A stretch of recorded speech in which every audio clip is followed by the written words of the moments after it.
प्रश्न को ध्यान से पढ़ना है साथियों। मैं हर बार बोलता हूँ, हमेशा क्लास में बोलता हूँ, ठीक है ना। आप सभी को पता है ना कि पशु परिचर भर्ती में अपनी क्लास से पूरे प्रश्न हूबहू छपे थे। पशु परिचर भर्ती की तैयारी जिस विद्यार्थी ने अपने चैनल से देखी होगी ना, करी होंगी ना, क्लास में देखी होंगी, तो उसको पता है कि भाई किस किस प्रकार के प्रश्न है वो परीक्षा में पूछे जाते हैं। चलिए अब पहला प्रश्न आपके सामने है। प्रश्न को पढ़ो कि राजस्थान में त्योहारों की शुरुआत श्रावणी तीज से होती है और अंत कहाँ होता है, ये आपको प्रश्न ने पूछा है साथियों। सेकंड भर्ती परीक्षा में पूछा गया प्रश्न है साथियों, ध्यान रखना है, ठीक है ना। जितने भी साथी जुड़े हुए हैं ना, सभी का स्वागत है साथियों। प्रत्येक प्रश्न का आपको राइट आंसर कमेंट बॉक्स में बताना है। और अभी तक क्लास को लाइक नहीं किया तो लाइक करें, अपने दोस्तों को शेयर करें। जितने भी साथी चैनल पर नए हैं वो चैनल को सब्सक्राइब करके जरूर रखें। निश्चित तौर पर आपको अपने चैनल से अगर आप जुड़ रहे हो, अपने परिवार का हिस्सा बन रहे हो, तो आपको सफलता तक पहुंचा दिया जाएगा साथियों। बस ईमानदारी से क्लास को पूरा देखना है। लास्ट में कमेंट करके बताना है कि आपको क्लास कैसी लगी, कितने प्रश्न आपने सही किए, ठीक है ना। 21 प्रश्न मिलेंगे आपको साथियों, शानदार और जबरदस्त लेवल के हैं। हर एक प्रश्न को व्याख्यात्मक रूप से बताया जाएगा। हर एक प्रश्न के साथ किस प्रकार का प्रश्न बन सकता है वो सारी चीजें बताई जाएंगी। अब इस प्रश्न का राइट आंसर आपको बताना। देखो, राजस्थान की शुरुआत तो आपकी श्रावणी तीज से होती है साथियों, लेकिन अंत कहां से होता है, तो इसके बारे में एक कहावत है साथियों। कहावत क्या है कि तीज त्वारा बावड़ी ले डूबी गणगौर। जी हाँ साथियों, तो तीज त्योहारा बावड़ी का मतलब है कि तीज के त्योहार से तो राजस्थान में त्योहारों का क्या होता है, प्रारंभ होता है, और गणगौर पर क्या हो जाता है, अंत हो जाता है। तो प्रश्न ने ये पूछा है कि किस त्योहार से त्योहारों का अंत होता है, तो वो आ जाएगा आपका गणगौर। अब देखिए साथियों, गणगौर कौन से विकल्प में, तो विकल्प नंबर डी में है। तो दोस्तों डी को क्या कर देंगे, लॉक कर देंगे। जितने भी साथी डी इस क्वेश्चन का राइट आंसर करेंगे वो सभी सही रहेंगे। अब साथियों यहाँ से एक प्रश्न और बनता है। प्रश्न क्या बनता है कि गणगौर है वो कब मनाई जाती है। यहाँ से एक प्रश्न बनता है और पूछा गया है, और हमेशा हर प्रतियोगी भर्ती परीक्षा में लगभग पूछा जाता है कि गणगौर का त्योहार कब मनाया जाता है। तो ध्यान रखना, आपकी जो गणगौर है, इस गणगौर का त्योहार चैत्र महीना पड़ेगा और चैत्र माह की शुक्ल पक्ष आएगी साथियों। कौन सा पक्ष आएगा, शुक्ल पक्ष। और शुक्ल पक्ष की तृतीया को आपका गणगौर का त्योहार है वो मनाया जाता है। ध्यान रखना, चैत्र माह की शुक्ल पक्ष की एकम होती है जिस दिन हिंदू नववर्ष मनाया जाता है, और चैत्र माह की शुक्ल पक्ष की एकम से ही आपके नवरात्रा प्रारंभ हो जाते हैं। ध्यान रखना है, ठीक है ना। अब इतनी बात आपको समझ में आई हो तो आगे बढ़े साथियों। अब एक प्रश्न और पूछा जाता है कि श्रावणी तीज को अपन हरियाली तीज भी बोलते हैं, और श्रावणी तीज और हरियाली तीज का त्योहार कब मनाया जाता है, तो ये त्योहार मनाया जाएगा आपका श्रावण का महीना आएगा, श्रावण की शुक्ल पक्ष आएगी साथियों, और शुक्ल पक्ष की तृतीया को आपकी श्रावणी तीज, जिसको अपन हरियाली तीज भी बोलते हैं, ठीक है ना। चतरा चौथ की बात करें तो चतरा चौथ को अपन गणेश चतुर्थी भी बोलते हैं, और ये आपके भाद्रपद के शुक्ल पक्ष की चतुर्थी को मनाई जाएगी, ठीक है ना। शीतलाष्टमी की बात करें तो ये आपके चैत्र माह के कृष्ण पक्ष की अष्टमी को मनाई जाती है, जो कि शीतला माता का जो मंदिर है वो चाकसू जयपुर में इसका मेला भरता है चैत्र की शुक्ल पक्ष की अष्टमी को। ध्यान रखना साथियों। तो देखते हो इतने सारे प्रश्न अपने इस प्रश्न से क्लियर हुए हैं। तो क्लास अच्छी लग रही हो तो एक लाइक जरूर करें, अपने दोस्तों को शेयर करें साथियों, और जो साथी अपने चैनल पर नए हैं वो चैनल को सब्सक्राइब करके जरूर रखें। आगे बढ़े साथियों, अगला प्रश्न क्या कह रहा है। अगला प्रश्न है कि अक्षय तृतीया का त्योहार है वो कब मनाया जाता है। वेरी वेरी इंपॉर्टेंट क्वेश्चन है साथियों। वैसे मैं आपको बता दूं कि अपनी क्लास के हर एक प्रश्न है ना वो इंपॉर्टेंट ही रहता है, क्योंकि हर एक प्रश्न पूर्व प्रतियोगी भर्ती परीक्षा में पूछा गया है। इससे आपको ये पता चलता है कि प्रश्न किस प्रकार के आते हैं। और ध्यान रखना साथियों, चाहे आप रीट मुख्य भर्ती परीक्षा की तैयारी कर रहे हो, प्री बीएसटीसी की तैयारी कर रहे हो, जेल प्रेरी चतुर्श्रेणी किसी भी भर्ती की परीक्षा की तैयारी कर रहे हो, अपने चैनल से जुड़िए। राजस्थान जीके की क्लासें कंटिन्यू आपको देखने को मिलेंगी, और बहुत जल्द अपन topic wise test series start करेंगे। उससे पहले थ्योरी वॉच यानी कि दोनों ही प्रकार की क्लासें स्टार्ट करेंगे। तो बस आपको जुड़ना नहीं भूलना है। आप नोट्स बना सकते हो साथियों, शानदार तरीके से आपको नोट्स है वो बनवाने वाले हैं। बस आपको जुड़े रहना है और हर एक क्लास को ध्यान से देख करके अपनी तैयारी को और मजबूत बनाइए, धार दीजिए, और अपनी जिस भी परीक्षा की तैयारी कर रहे हो उसमें सफलता हासिल कीजिए। ऐसी मैं आपके लिए मेहनत कर रहा हूं साथियों, और आपको भी मेहनत करने की आवश्यकता है। अब देखो, अक्षय तृतीया का त्योहार कब मनाया जाता है। देखो, अक्षय तृतीया के त्योहार की बात करें तो सीधे अपन आषाढ़ वैशाख महीने में चले जाएंगे साथियों। कौन से महीने में जाएंगे? वैशाख महीने के शुक्ल पक्ष की तृतीया पड़ती है। कौन सी? वैशाख महीने की शुक्ल पक्ष की तृतीया पड़ती है, जिस दिन आपकी अक्षय तृतीया मनाई जाती है, जिसको अपन अखा तीज भी बोलते हैं। क्या बोलते हैं? अखा तीज बोलते हैं। अब बताओ कौन से विकल्प में? वैशाख की शुक्ल पक्ष की तृतीया विकल्प नंबर ए में है, तो ए इस क्वेश्चन का क्या रहेगा साथियों? राइट आंसर हो जाएगा। यहाँ से एक प्रश्न और बनता है जो कि अक्सर परीक्षा में पूछा जाता है कि सर्वाधिक बाल विवाह किस दिन मनाए जाते हैं? तो वो बाल विवाह किस दिन होते हैं? तो वो होते हैं आपकी अक्षय तृतीया को होते हैं। ध्यान रखना, यह एक अबूझ सावा माना जाता है जिस दिन बिना मुहूर्त के आप शादी कर सकते हो, ऐसा इस अक्षय तृतीया के बारे में कहा जाता है। ध्यान रखना है, अगर आपकी शादी के लिए अगर कोई सावा नहीं बन रहा हो तो आप अक्षय तृतीया का वेट कीजिए साथियों। अक्षय तृतीया के दिन आपकी शादी करा दी जाएगी। ध्यान रखना है, ठीक है। लेकिन उससे पहले नौकरी लग जाना, क्या कर लेना? उससे पहले नौकरी लग जाना साथियों। 2025 आपका होने वाला है, ध्यान रखना, ठीक है ना। आप किसी भी भर्ती परीक्षा की तैयारी कर रहे हो, पूर्ण मनोयोग से तैयारी कीजिए। अगर आप ईमानदारी से तैयारी करते हो तो सिलेक्शन पक्का है। ध्यान रखना। अगले प्रश्न की ओर बढ़ते हैं। अगला प्रश्न बहुत ही शानदार है साथियों। प्रश्न को देखो और राइट आंसर कमेंट करके बताओ। जितने भी साथी जुड़े हैं, एक बार प्रत्येक प्रश्न का राइट आंसर कमेंट करते चलिए साथियों। लाइक नहीं किया तो लाइक करो, आपके लाइक से मोटिवेशन मिलता है, ठीक है ना। बीलों के कमरे के बाहर स्थित बरामदे की गैलरी को क्या कहा जाता है? ये भी थर्ड ग्रेड भर्ती परीक्षा में पूछा गया प्रश्न है। पाल कहा जाता है क्या? बोलावा कहा जाता है? कू कहा जाता है? या डहलिया कहा जाता है? देखिए, बील के जो कमरे होते हैं उसके बाहर एक बरामदा होता है, उसको डहलिया के नाम से जाना जाता है। किसके नाम से जाना जाता है? डहलिया। डहलिया कौन से विकल्प में? डी में। तो डी को क्या करेंगे? लॉक कर देंगे। जितने भी साथी डी विकल्प का चयन करेंगे सभी सही रहेंगे। अगले प्रश्न की ओर बढ़ते हैं साथियों। अगला प्रश्न क्या कह रहा है? प्रश्न को ध्यान से पढ़ो, ध्यान रखना है। अगले प्रश्न की ओर बढ़े। अगला प्रश्न क्या है कि माही नदी का उद्गम आपका कहाँ से होता है? शानदार प्रश्न है, वेरी वेरी इंपॉर्टेंट क्वेश्चन है साथियों। माही नदी का उद्गम थर्ड ग्रेड भर्ती परीक्षा हुई थी आपकी, उर्दू L2 में पूछा गया प्रश्न है। ध्यान रखना, यहाँ से आपके सारे प्रश्न क्लियर करने वाला हूँ। ध्यान रखना है साथियों, आपकी माही नदी का उद्गम की बात की जाए, ठीक है ना, तो माही नदी का उद्गम आपके धार जिला आता है मध्य प्रदेश में, वहां से इसका उद्गम देखने को मिलता है। तो बी विकल्प तो इस क्वेश्चन का क्या रहेगा साथियों? राइट आंसर हो जाएगा। कौन सा हो जाएगा? बी विकल्प इस क्वेश्चन का राइट आंसर हो जाएगा। अब इससे संबंधित कुछ चीजें मैं आपको बता रहा हूं जहां से प्रश्न है वो बन सकता है, ठीक है ना। ध्यान रखना, पूरा देखना ध्यान से। राजस्थान आपका MP का एक जिला आता है साथियों, धार जिला। कौन सा जिला आएगा? धार जिला आएगा। और धार जिले के अमरोरू की पहाड़ियां के पास एक सरदारपुरा गांव आएगा भाई। कौन सा आएगा? सरदारपुरा। और सरदारपुरा के निकट विंध्याचल पर्वतमाला की पहाड़ियां हैं, और विंध्याचल पर्वतमाला की पहाड़ियों के पास में ही एक झील मिलेगी जिसको मेहद झील के नाम से जानते हैं। और इस मेहद झील से ही आपकी किस नदी का? माही नदी का क्या होता है साथियों? उद्गम होता है। और यहाँ पर अपना राजस्थान है। क्या है? यहाँ पर अपना क्या है साथियों? राजस्थान है। और राजस्थान के ये आपके बांसवाड़ा जिले से, कौन से जिले से? बांसवाड़ा जिले से प्रवेश करती है और डूंगरपुर जिले में बहते हुए फिर से गुजरात में आपकी जो खंबात की खाड़ी आती है उसमें मिल जाती है। ध्यान रखना है साथियों, ठीक है ना। तो अब इससे प्रश्न क्या बनेगा? इससे प्रश्न ये बनेगा सर कि राजस्थान में आपकी जो माही नदी है उसका उद्गम कौन से जिले से होता है? तो बांसवाड़ा जिले से होता है। एक प्रश्न तो ये बनेगा। बांसवाड़ा में भी कौन सा गांव आता है? खादू गांव आता है साथियों। कौन सा गांव? खादू गांव। ध्यान रखना, आपकी जो माही नदी है ये माही नदी कर्क रेखा को 2 बार काटती है।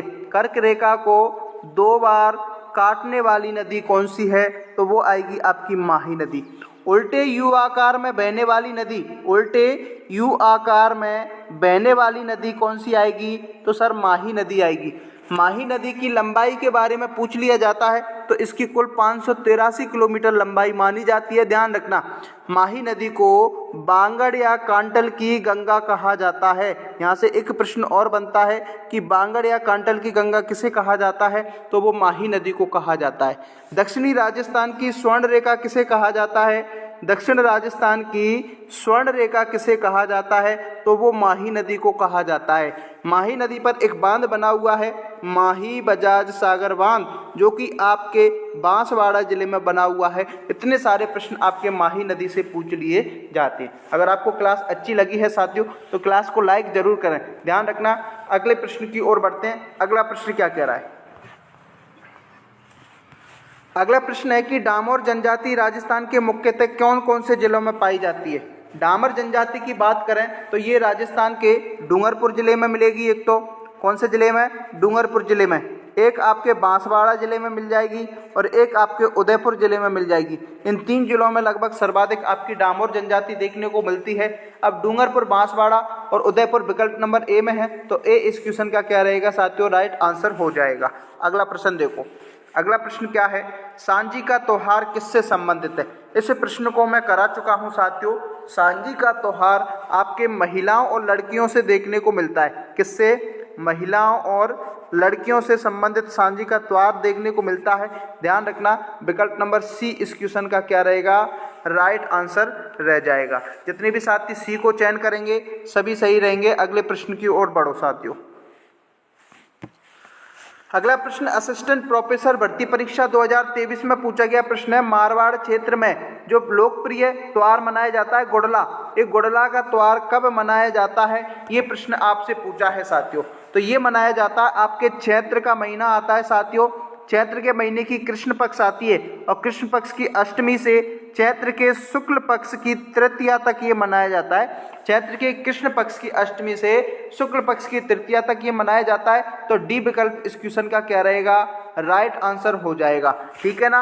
अगले प्रश्न की ओर देखो साथियों। अगला प्रश्न क्या कह रहा है? चुकंदर पर आधारित प्रथम चीनी उद्योग कहाँ स्थापित किया गया था?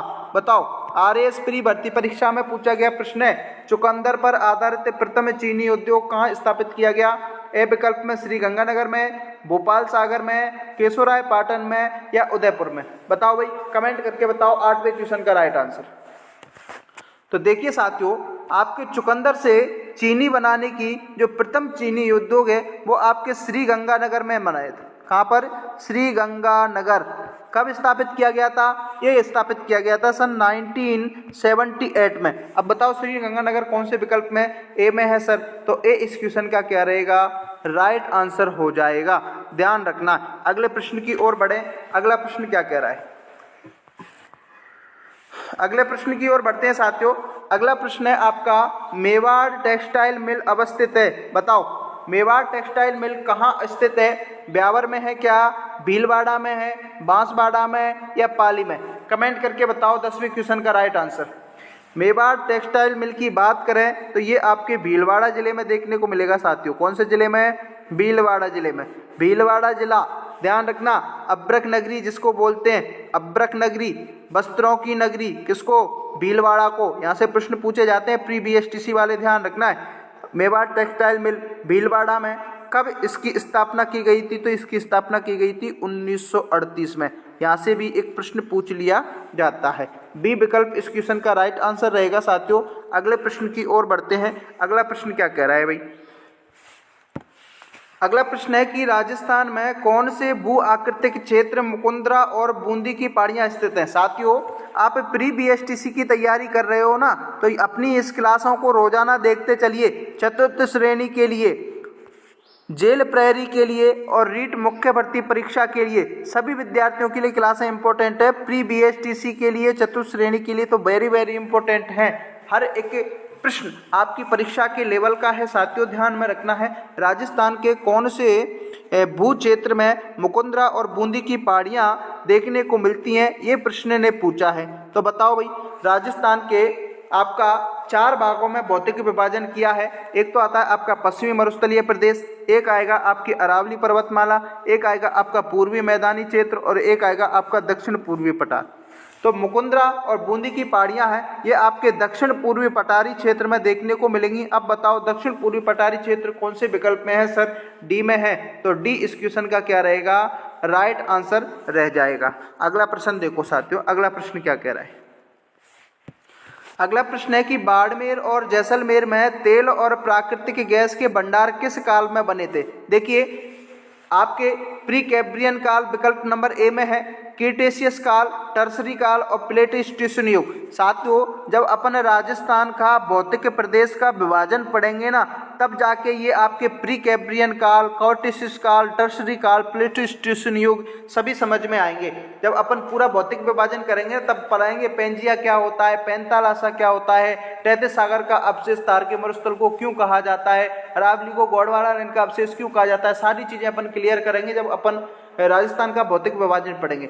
बाड़मेर और जैसलमेर तेरे प्राकृतिक गैस भंडार आपके टर्सरी काल में देखने को मिलेंगे। से विकल्प इस क्वेश्चन का राइट आंसर हो जाएगा। जितने भी साथी से को लॉक कर रहे हैं ना, वो सभी सही रहने वाले हैं। एक बार जितने भी साथी जुड़े सभी का स्वागत है। साथियों प्रत्येक प्रश्न का राइट आंसर आप कमेंट करके चलते चलिए, छापते चलिए हर एक प्रश्न का राइट आंसर। लाइक क्लास को नहीं किया है तो एक बार लाइक जरूर करें, अपने दोस्तों को शेयर करें। भाई क्लास स्टार्ट हो चुकी है, सोए हुए उनको जगाओ, सोने का समय नहीं है साथियों, उठो जागो और जब तक मत सो जब तक आपके लक्ष्य की प्राप्ति ना हो। आपका लक्ष्य निर्धारित कीजिए, कौन सा आपका लक्ष्य है।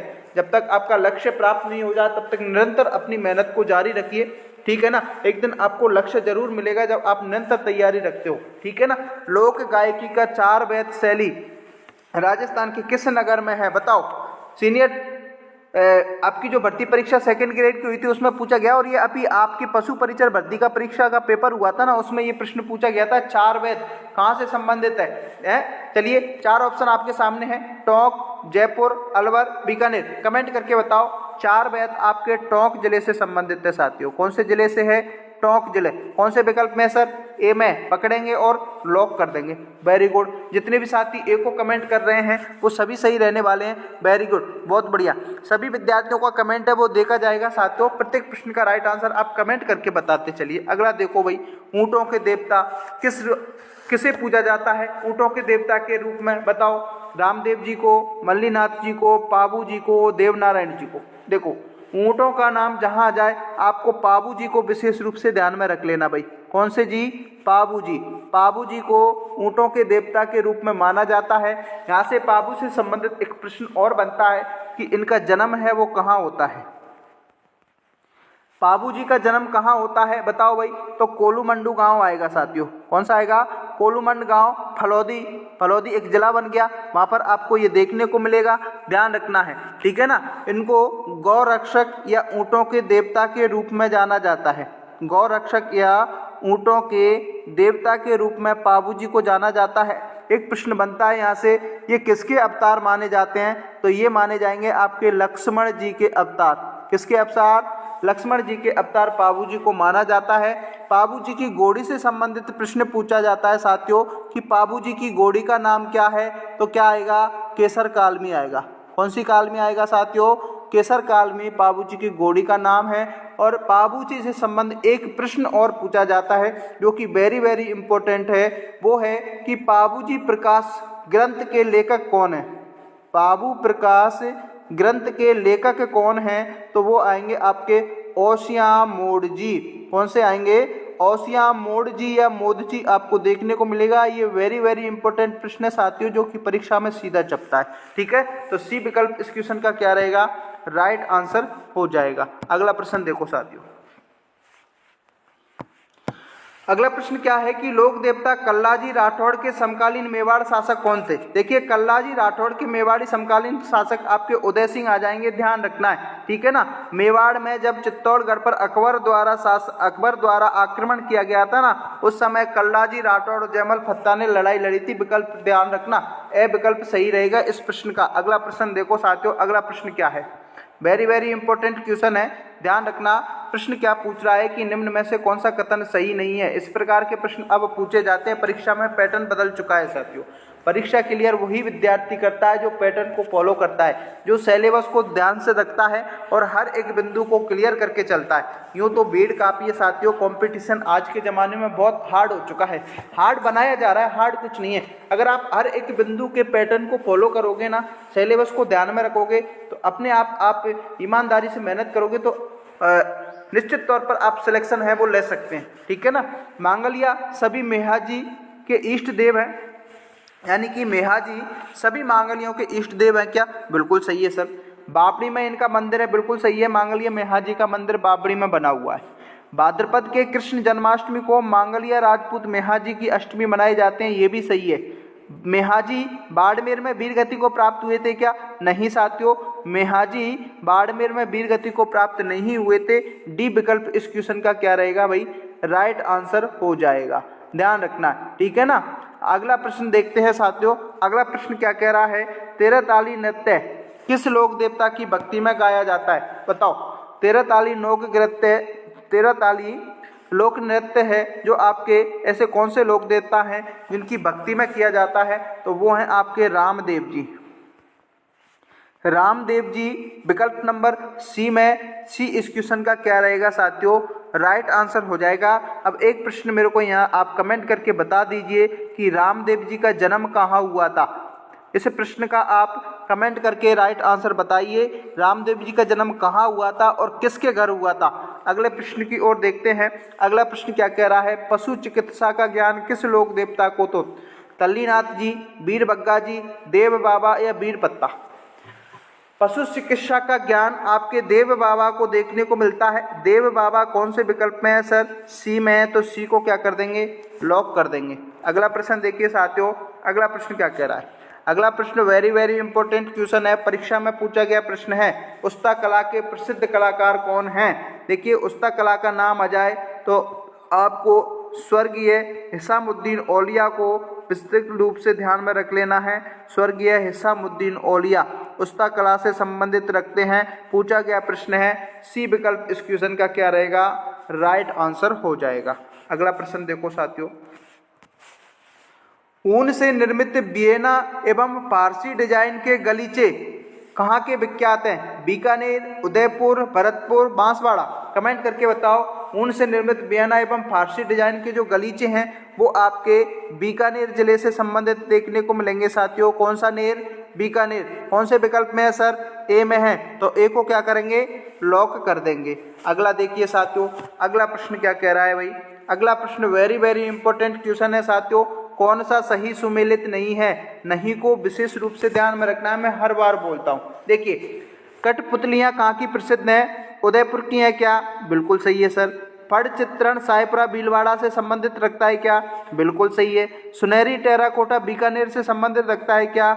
अरे बिल्कुल सही है। तो फिर गलत कौन सा है? गलत मिलेगा साथियों, आपका आजम प्रिंट है वो बाड़मेर से संबंधित है क्या? अरे आजम प्रिंट बाड़मेर से संबंधित नहीं है। तो फिर डी विकल्प इस क्वेश्चन का क्या रहेगा? राइट आंसर हो जाएगा। तो 21वें क्वेश्चन का राइट आंसर क्या होगा साथियों? डी होगा। चलो ठीक है सर, आजम प्रिंट बाड़मेर से संबंधित नहीं है तो फिर किससे संबंधित है? तो एक प्रिंट आती है आजम प्रिंट और एक प्रिंट आती है आपकी जाजम प्रिंट। आजम और जाजम प्रिंट ये आपके चित्तौड़गढ़ जिले से संबंधित देखने को मिलेंगी साथियों। कौन से जिले से? चित्तौड़गढ़ जिले से। यहाँ से भी प्रश्न बनता है, विशेष रूप से ध्यान में रखना है। ठीक है सर, आजम और जाजम प्रिंट चित्तौड़गढ़ से हैं। तो फिर बाड़मेर की प्रसिद्ध प्रिंट कौन सी है? तो बाड़मेर की प्रसिद्ध प्रिंट मिलेगी आपकी अजरक प्रिंट। कौन सी प्रिंट? अजरक प्रिंट, जिसमें आपके लाल और लीले रंग का प्रयोग होता है। कौन से रंग का? लाल और लीले रंग का प्रयोग होता है साथियों। प्रिंट से संबंधित एक प्रश्न और पूछा जाता है कि दाबू प्रिंट कहाँ की प्रसिद्ध है? ये प्रश्न वेरी इंपॉर्टेंट क्वेश्चन है साथियों, प्री बीएसटीसी और चतुर्थ श्रेणी के लिए। दाबू प्रिंट कहाँ की प्रसिद्ध है? तो ये मिलेगी आपकी आकोला। और आकोला कहाँ पड़ता है? आकोला पड़ेगा आपके चित्तौड़गढ़ में, ध्यान रखना है। ठीक है ना। तो इस प्रकार से आप प्रश्नों को याद रख सकते हो साथियों। एक प्रश्न से कितने सारे प्रश्न है वो मैंने क्लियर कराए हैं। क्यों कराए हैं? क्योंकि एक प्रश्न से संबंधित काफ़ी सारे प्रश्न है वो परीक्षा में देखने को मिलते हैं। तो साथियों, ये तो थे आज की क्लास जिसमें आपके 21 प्रश्न देखने को मिले थे। अब आप पूरी ईमानदारी के बताना कि 21 में से कितने प्रश्न से आप सही कर रहे हो। अगर आप 15 से 16 प्लस प्रश्न कर रहे हो तो आप समझिए कि आपकी तैयारी बहुत शानदार और ज़बरदस्त लेवल की है। अगर आपको क्लास अच्छी लगी हो साथियों तो एक लाइक जरूर कर देना, अपने दोस्तों को शेयर जरूर करें ताकि उनको भी पता चले कि भाई इस प्रकार की क्लासें अपने चैनल पर चलाई जा रही हैं। अगर आप नए हो तो चैनल को सब्सक्राइब करके जरूर रखें और बेल के आइकन को प्रेस कर लें। रेगुलर आपको क्लासें अपने चैनल पर देखने को मिलती हैं साथियों। मिलते हैं नई वीडियो में। रीट पात्रता परीक्षा के लिए topic by test series Hindi की चला रखी है जिसमें समास टॉपिक अपन स्टार्ट करने वाले हैं। कल सुबह समास की क्लास आपको देखने को मिलेगी, विशेष रूप से ध्यान में रखना है। प्रीवियस